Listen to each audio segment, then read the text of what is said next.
So guys, for today's video, I'm giving you the best money making method in Donut.smp.net. So here, so let's get into it. So next you need this trade farm. So the price of villager trade is gonna super low, like going to low like 1 and 4 emeralds per item. So by the way guys, I'm not using voice changer, so my voice is kinda new.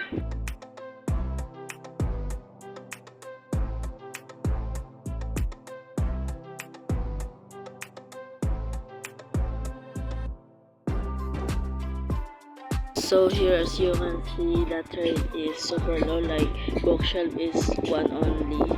So here I have so many bookshelf full shocker. I gonna show you what this price is this.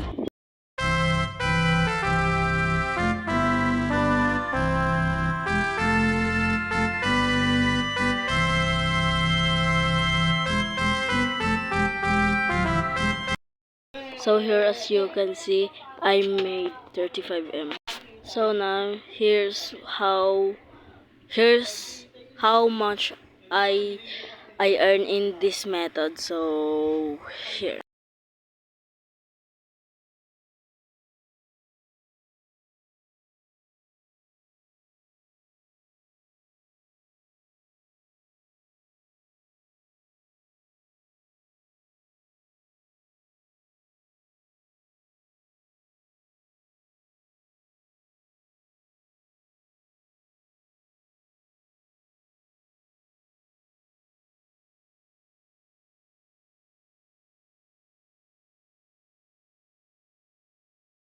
So guys, thanks for watching my video. Please subscribe. Thank you so much.